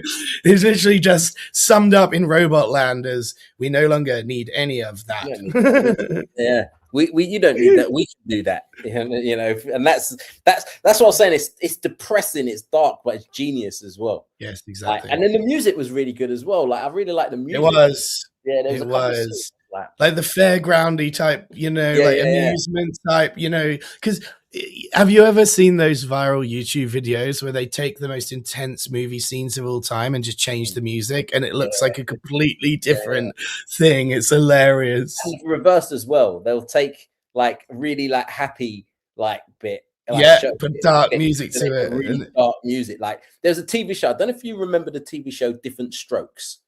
Yeah. So some of you in the chat might remember Different Strokes with Mr. Drummond and Arnold and Willis. And like it's really happy. If you watch the beginning bit, it's really happy, like the way, like the song at the beginning, to the song Different Strokes. But then they took that out and then they put in music from The Shining, or they put in The Shining, and all of a sudden it looks really creepy. Really creepy. It's really good the way they done it. This was really early internet stuff. It was one of the first things I saw on the internet. And it was just reminding me, like, you can take something really dark, but put some cartoonish music, and you still get that dark tone, but it's kind of done in a lot of truth is said in jest.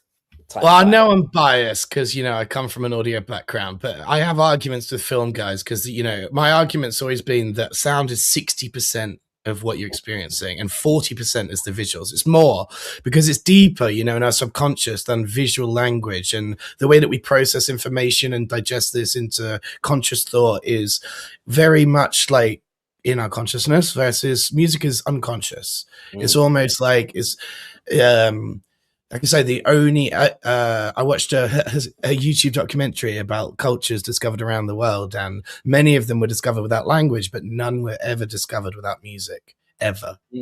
It's deeper than language, you know, it's deeper than visuals, it's deeper than, so that's my argument as an audio person, is that, like, yeah, really so much of what you're experiencing in this is the sound, and the visuals back up the sound and not the other way around. You know, the visual guys say, oh no, the sound backs up the visuals, and I'm like, no, but if you change the music from sinister to not lighthearted, straight away you'll show that the visuals are a lot less important than the overall tone of the music can make it sound so, like, you put the Jaws music over My Little Pony and watch it, you know, just any of that is like, no way do the visuals matter more. It's a great point. It's like, is, you know, is, yeah, right. Anyway, we watched a load of Adidas and Nike stuff last week, didn't we, with the kickoff, and it was crazy, wasn't it? Those ads of last week were so epic. Those long form story brand ads, and in the space of like where we're about to be, right? Because we've talked to many people that are talking about making long form brand ads with AI now, you know, and even in the last one, Beckham's de-aging and other things like this, there's definitely AI being used as virtual effects, CGI, all of this other stuff. Now, this next piece I'm about to showcase is not AI, but I've bookmarked it because of the cinematography and what we should be like aiming for in this level of AI for epic cinematography, right?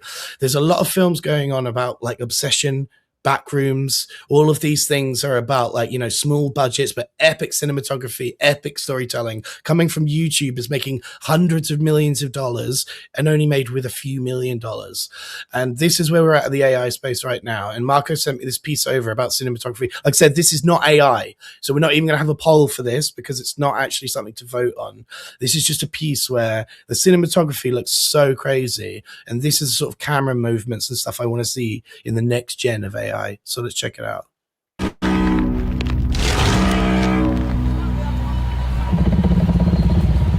It's just a board.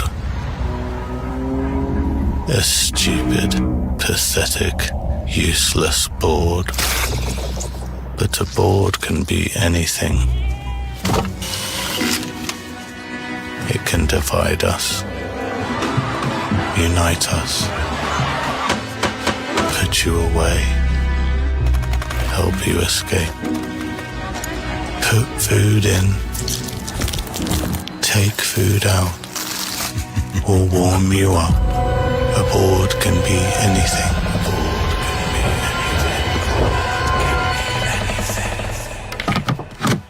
anything. Somewhere to sit. A tool of precision. Chew on me. Why not? Walk on me, strum me, split me in two, or keep me whole. It's just a wooden board, isn't it?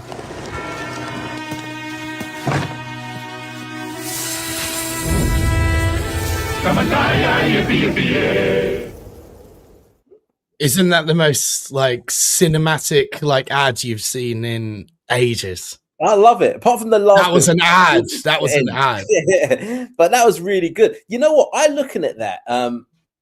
This is exactly what Guy says when he says, "Aren't you tricking us? This is AI, isn't it?" If you would have said that was AI, you didn't say it wasn't AI. I would have thought it was AI. But I'm sure we've seen something similar to this. Not the wood, but it was something else. Right. This thing can do multiple things. What was it? It wasn't. I can't remember. I'm sure it was about 6 on the weeks. show previously. Yeah. And I think it was part of a competition where. Yeah, likely a competition where it was like you could use one of these 3 things, and I'm sure. Yeah, we did a bookmark piece, remember? And then there were other like items that Runway made you choose. Yeah. And one of them was like coconut crisp, coconut crunch, and another one was I forget what the items were. So many things happened, but yeah, you're right. There was a thing where like the premise would be how much can you get out of this one item that you need to include as part of the competition requirements, you know? So yeah, I know what you're referring to. But yeah, cool, huh? Like not AI, could have been AI. You know, the funny thing about you guys all saying this could have been AI, my mates from back home in Ely sent me these screenshots of what they think are like World Cup crowd people. And they're like, oh my God, look how good looking this person is. I'm like, it's AI. You don't know it because you're past the point of recognizing this is AI now, but I know straight away the exact post. I've seen it. It's AI. It's a trend that's going on in X right now, you know, to generate crowd members in certain kits and stuff like this. And so, yeah, it's funny that they now are in the point where they don't even recognize it. You know, they've gone past the photo. Yeah. Lots of people are just like past the point of this, and it's wild. It's wild. Marco, whose film we're gonna, you know, watch in the future, stars in his own film, and it's the best integration of anyone I've ever seen in his own film to date. And there's one that we watched before. Remember, there was the guy that was going to some festival. He done a good one. Oh yes, I remember that one as well. Yeah, looking forward to seeing Marco's one. Oh mate, it's gonna be insane. But the next one I'm going to do, and Marco told me to open the show with this, but I thought that this would be a nice little like interjection because I knew we had a lot of horror and stuff coming up. You know, it was going to get dark in periods and get very serious in tone. This one couldn't be less serious, and it's from a good buddy of mine that I've met recently, Tech Haller. Remember Tech Haller? We were talking about him inventing the chase prompt. So he made this piece with only 14 different prompts, and it's doing this like rapid edit thing, you know? So like it's like specifically trying to push Seedance to the max in how many cut frames and edits it's got. And so it's going to be like a lot visually right now because, you know, the whole purpose and premise of this is to be as incredibly intense and insane as possible. It's so much fun though. So let me shut up and get it on the stage.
We'll show it all, guys. We will show it all. This episode couldn't have been more diverse if it tried in terms of what we watched. What a like segue though, huh? Between like the like horror and stuff and the dark vibes and then that. He created his own music video. Great. Why great not, mate? Star in your own music video. 14 prompts. Yeah, so basically, like I said, he's like making it so that it's rapid, you know, like rapid, like editing within Seedance, like 15-second clips. He's choosing the best clips and then stitching these together. But that's why it looks so like cut frame, because he's trying to push it to the max, you know. The thing that Seedance introduced that people forgot is that like before this, we were just generating one scene. And Seedance introduced the idea of, no, we can do cut frames within this scene, shoot to another shot of this within this same prompt, you know? So that's what it does exceptionally well. And he's pushing it to the literal boundaries of what it can do with cut frames, cut scenes, you know? Wow. Anyway, let's start a poll for that. What did you think? Love it. It was okay. Not for me. It's death metal with bongos, man. It was a fun piece of him showcasing, you know, how he can put himself in a music video. But yeah, I don't even really think it was a poll. It was more of an interjection thing, you know. It was just so fun to me. I was literally just going, yes. You know, it's exactly made for me. So I'd be slamming that one right now if you're voting. Vote 1, 2, or 3. And again, it's like a segue piece, you know. I thought of it like we could open the show with that, but then the tone of this whole show is like a bit more dark and sinister, so it needs to be somewhere slammed in between the heavy stuff. Oh man, that was a good one. I like. Did he make the song as well? Do you know? Yes, I'm pretty sure. He's a big musician. He actually plays bass and samples his own bass into Suno and stuff. Yeah.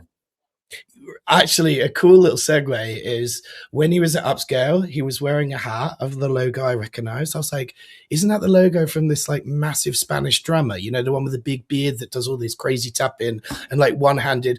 He's like, yeah, I'm friends with this guy. And I'm like, what the hell? Right. This guy's like, you know, the biggest thing on my TikTok and Instagram and YouTube feed, doing drum things. Like he can like hold a stick in his mouth and like do like, you know, corn. You know, it's crazy with one hand. He's like, he's a freak of nature. Anyway, yeah, he's really into like drumming and bassing. And, you know, cool guy, man. Cool guy. Man, I love Flostradamus. Like I said, he's on a global tour. His thing, right, was he did a talk about in between the genres of music. Yeah, I remember that. Someone said earlier too that this is like a manga meets live action thing. I think it was Jimmy. You know, it's like a weird mix between these worlds, and I want to see more of that. You know, in the music space and in the visual space, I want to see a little more blending of different good worlds, but making something original and new and pulling it off with continuity over long form. This would be great, you know, like filling in the voids, like basically think of it like, but yeah. Straight ones again, guys. What the actual hell? I don't think we've had an episode where every single one has pretty much got the straight ones. We think we had 1, 2 earlier, or maybe 2 2s on one piece. This is crazy. And considering it was all last minute, Marco, Andrew, and me, we pulled it through, guys. Paul would be proud right now. He's I'm just on Tech Color's X account, and he said he made the whole thing. Which the whole 3-minute thing with AI for under $80. Awesome. So that's how much he paid to do that, under $80. Star in your own music video, make your own Suno beat, legendary, put it all together, release the workflow. This is Tech Color. You know, this is he does everything in public. He like, you know, X's thing is to build in public. So like everything he builds as a piece, he'll then show exactly. And this is why he's grown so much, is he's willing to show all of his techniques and workflows. Marco's very appreciative of this as well. You know, when people do, and as you said earlier, in Hal, we showed the behind the scenes, and more and more people are actually showing exactly how things are made. So we can just get more better stuff out there. That's the truth of why it's good, you know. And he said it's 311 cuts. Oh my God. 311 cuts. We basically just had a seizure within 4 minutes and all voted a 1 on it. Isn't that awesome? Like, he's so fun, man. Like, cool people. He's going to be, again, hopefully, when he gets time, you know, on the show. All these guys that you're slamming the 1 on, guys, don't worry. we have like ways to get them on the show. Yeah. We're going to bring you to new audiences and stuff like last this. week if he was here, he was in the chat last week. Yeah, he was literally in the chat. Yeah. People just drop in and out. It's awesome. Dan has gone traveling now, but he has hundreds of thousands of YouTube subscribers just dropping in the chat. So cool, man. I love it. The original OG. The OG, like Dave, so many people, Meta Puppet. I can't wait to hear what Meta Puppet's been cooking up, by the way. He hasn't been able to come to these events, and I'm so sad that he's the nicest guy in person, George, I've ever met, truthfully. And like, I'm just so sad that he's not at these places, but he's like, I'm cooking up stuff, hopefully you'll be excited when it launches. And last time I was like, man, you just invented Gen AI MTV with your music video. So what we got next, bro? What have we got next? That's the thing. If all of a sudden, if you start hearing a lot of the really good producers quiet and you're not heard from them for a while, they're cooking something. They're stirring the pot, mate, in the background. They're just stirring that pot. They're never, all creatives just would be depressed if you weren't making actively. So whether it's client work or spec work or, that's the difference between a creative and a non-creative is that you feel like a burden when you're not creating.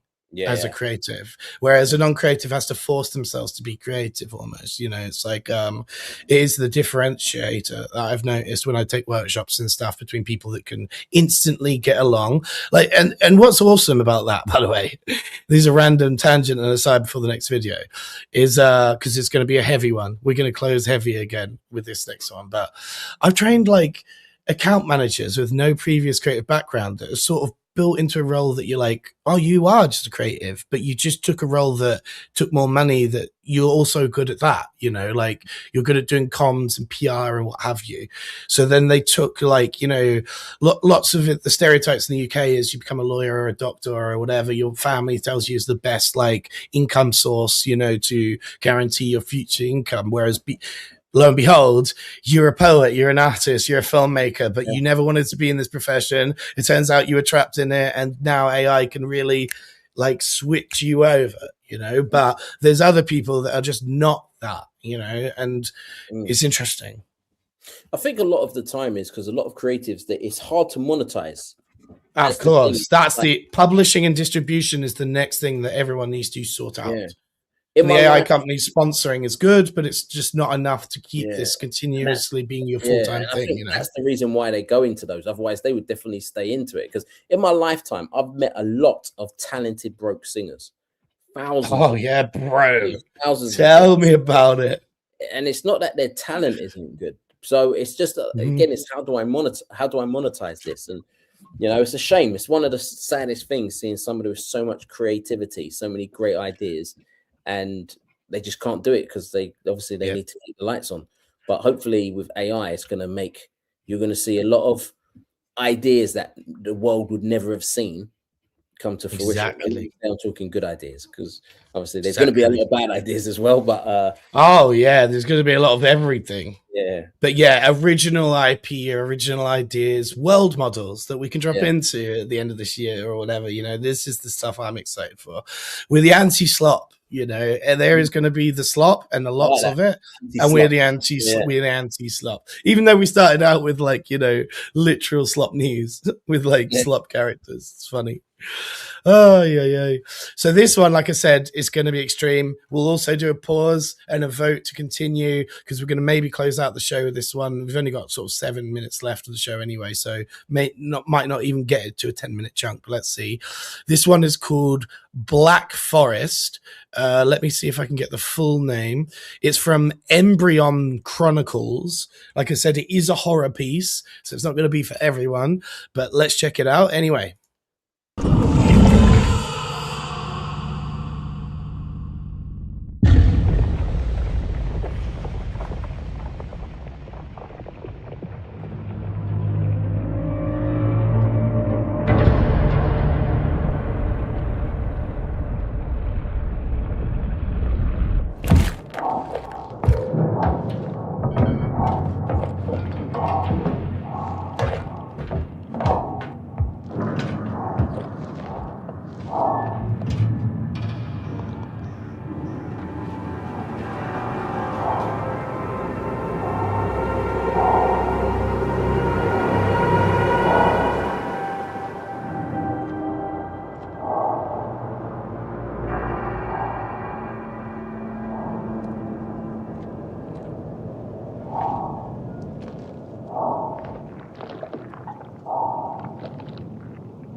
Let me unmute us. Right. So we're going to pause it right there. And yeah, we've only got sort of a few minutes left of the show. This one's a bit more of a slower build. As you can see, we're only sort of not even a 5 minutes into a like 20-minute piece here.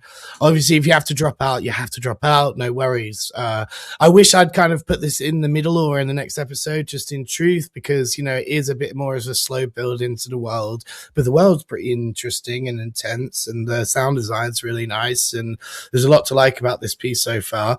But yeah, maybe it should have been saved for another episode, just because it's like, you know, a middle of the episode sort of showcase. The music video would have been much better of a closer, is what I'm thinking. God damn it, I really screwed up there. But we've had straight ones till now, so who is anyone else to complain? You know, it's been pretty insane. But what's your thoughts on this piece so far?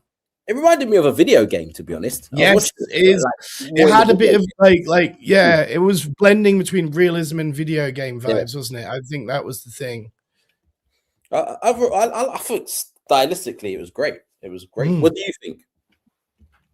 I think it's a bit like Kavan stuff, you know, where it's like a chronology. So there's lots of episodic stuff where if this is the first one you're catching, you have to like build into the world, you know, whereas others are made for, you know, you introduce the character straight away and other things like this. So it's more like you're being dropped into like, yeah, like a chronology or something. So I can appreciate it for that. And I'm interested to find out about the rest of the chronology. The first time I'm seeing this, obviously, again, these creators, we need to find out, you know, how they're doing it, what they are doing, whether they want to come on the show. It's incredible. Everyone's making such long form pieces that are like really, really high quality. It's really crazy to see. Fallout kind of vibes, Marco is saying. Yeah, exactly. Few other references, like it's pretty mad stylistically that we can pull off these worlds continuously and get continuity, right? Yeah, you know, I just long form. Did they say what it was done in? I guess it was CDOS. Oh no, it began the whole thing, I believe. Was it in Video Agent? Yes, there we go. Made in Video Agent 1. But again, you can't sort of InVideo has access to all the latest video models.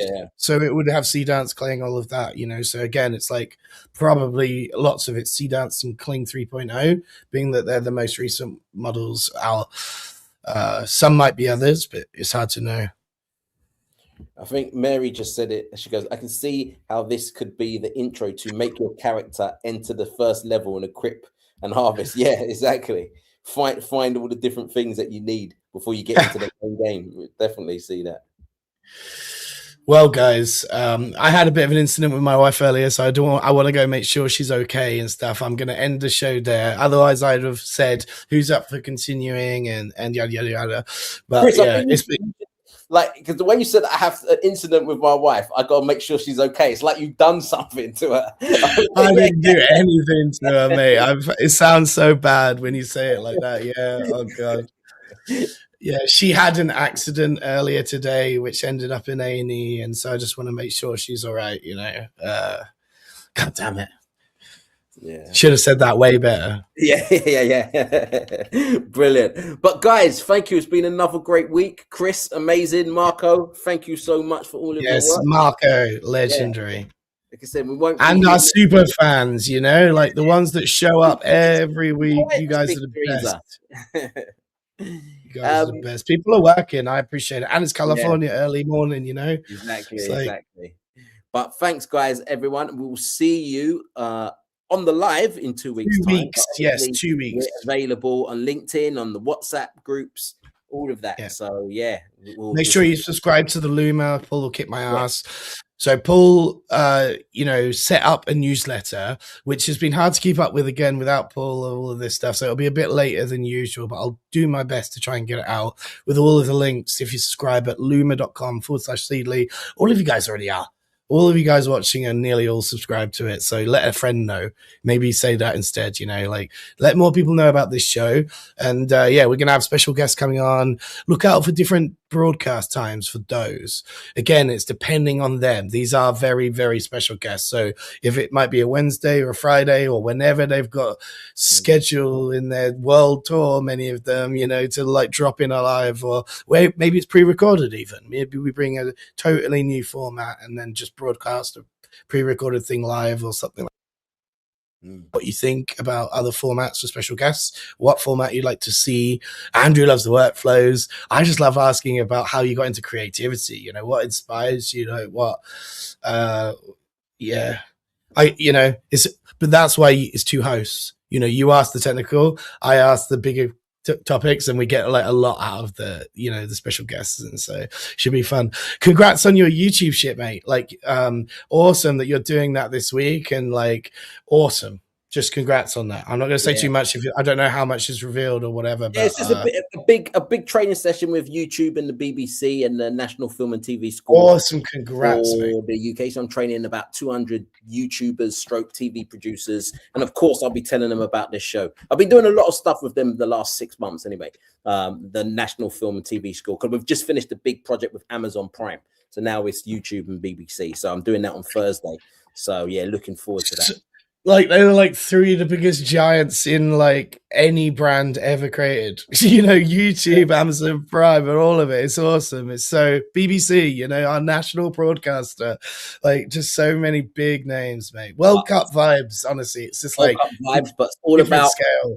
All about getting those creatives and not being like that show that we watched, that video that we watched where he said, "There's no room for us." You know, it's to say, you know what, there is room for us. No poetry, no art, no music, no film, no. Yeah, there is. This is what drives us as humans. We were going to show actually, you know, Zach London, who's Gossip Goblin, that's his tag. One of his best things is like, he had a video where he's like, you know, AI robots of the future. And he's like, do you want to experience what the meatbag LLMs liked? You know, their whole thing was about passion and culture and all of this. And they go back and show this montage, and it's beautiful. We actually have got some of his stuff, and hopefully he's a special guest that will come on in the future. You know, like, yeah. Who's just casually dropping in like this? Love how casually he just dropped in like that. I didn't hear the ice cream van, man. He's not dropping in. But yeah, guys, like Andrew said, a fortnight from now we'll be back. But look out for another episode, potentially midweek, with a special guest. I need to get those dates locked in with these guys because it's recent conversations. I want to get them locked in before they blow up and they're on Netflix and Amazon Prime. And, you know, that's their path and trajectory. A lot of these guys are for sure. It's kind of nuts, mate. Like, good times, eh? We've come a long way in AI in 4 years, 5 years, 6 years doing this. I can't even remember how many years it's been. It's wild. You should go back and try and work out when you started this, because this. I showed Marco some stuff earlier, which is you know, pre-ChatGPT by miles. Yeah. Oh, it's way longer. No, this show, the original show. Oh, this show. Yeah. Well, if you count the audio room as the continuation to the live stream, then it's about 4 years. Yeah. Yeah. So it's been a long time, you know? Yeah. Brilliant. All right. Look after Cheers, Laura. guys. Yes, I will do. See you guys soon. Take care, everyone. Take care.